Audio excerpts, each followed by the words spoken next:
We talked about a little bit about the influence and who writes your song. So we're really curious about Vandor in general because normally when I'm researching a band, I'll look up the meaning of a band name, and Vandor obviously is a make believe name. There's no like definition. The definition of so what Yeah. tell us about Vandor. What is the land of Vandor? Because we really want to know about Vandor.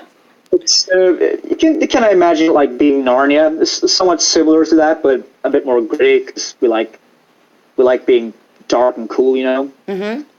So it's a lot of kings and queens, dragons, and knights and warriors of Vandor and all that things. Does it have like a hero or a main focus? Is there a hero?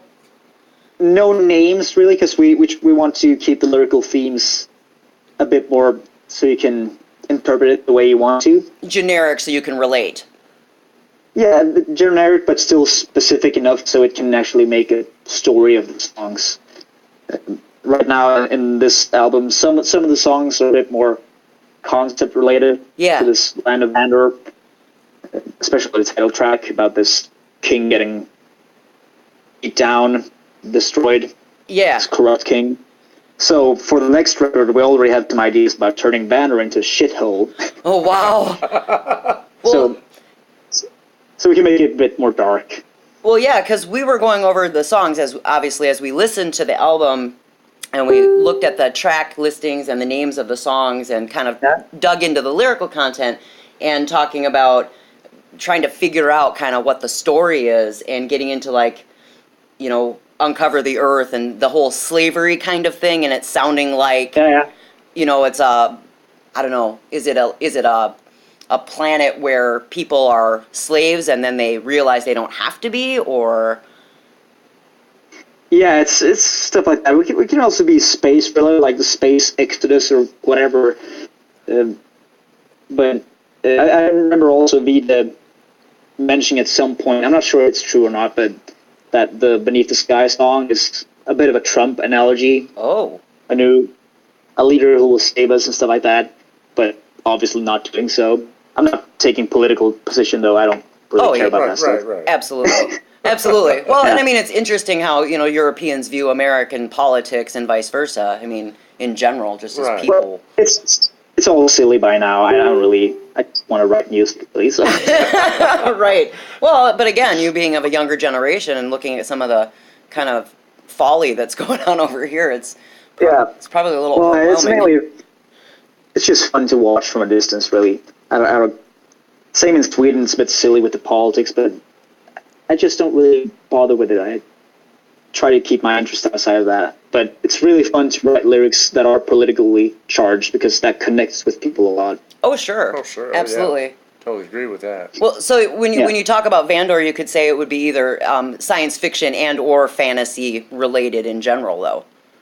Yeah, mainly fantasy because it's power metal, and that works a lot better, in my opinion. Yeah, we talk about that on our show a lot, how we're all kind of Dungeons and Dragons geeks, and we can all relate to that. We had a hard time also, I think, in Uncover the Earth. At some point, we mentioned a trigger. I was like, but is that historically accurate for this fantasy world? We couldn't really unshield my sword. It didn't really work, and it has to rhyme at some point. But what do you think, is there any kind of like, maybe when we're listening to, with Bleeding Hands I Stand, is there any kind of like maybe religious overtone that goes with that maybe? That song was actually written before I joined the band, so I haven't really asked too many questions about it. But to me, it seems like some sort of religious doubt or hope, which I'm all about because I like that. So it's a deep concept that most people can relate to, if not everyone. Yeah, it was really interesting. And maybe not even necessarily religious, but kind of spiritual, maybe. Yeah, probably more on the spiritual side.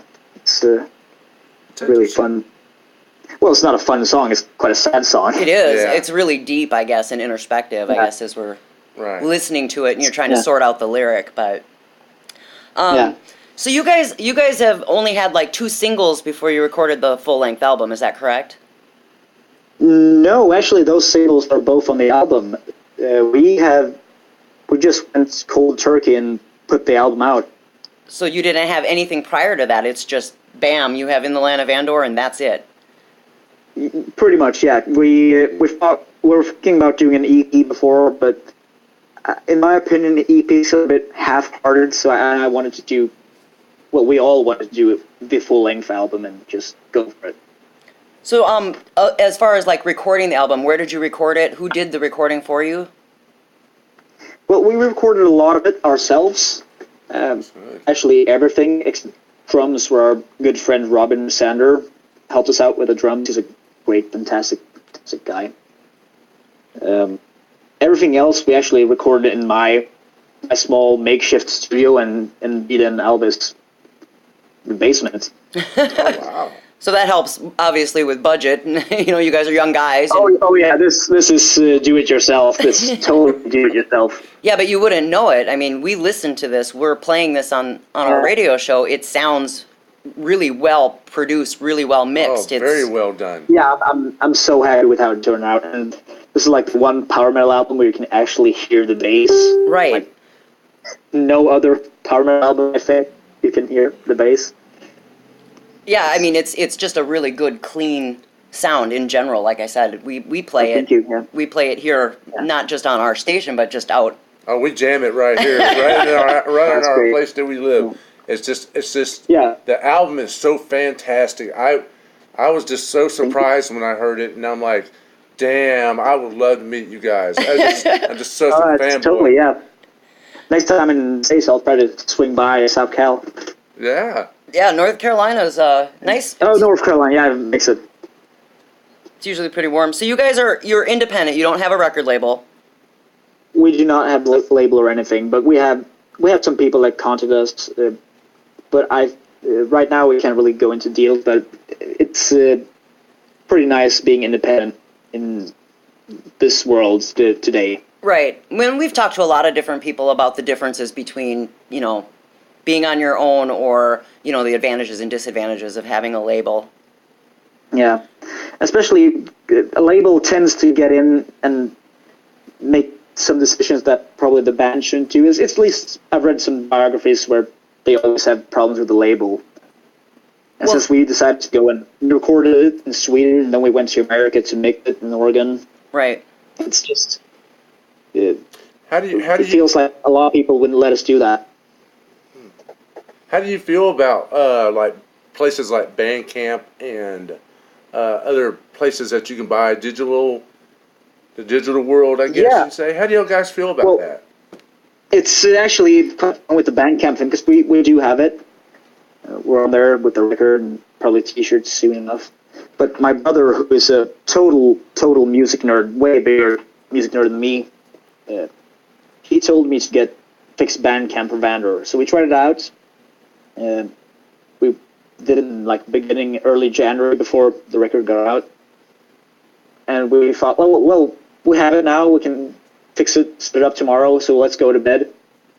And what we didn't know, then when we woke up the next day, we had 3 pre-orders already for this insane price because it wasn't supposed to sell, but people bought the album for way too much money, in my opinion. But You're like, we'll take it. Well, yeah, we were shocked because damn, we have to fix the prices. People are actually buying it. What are we doing? And now we've sold albums across the whole world. It's insane.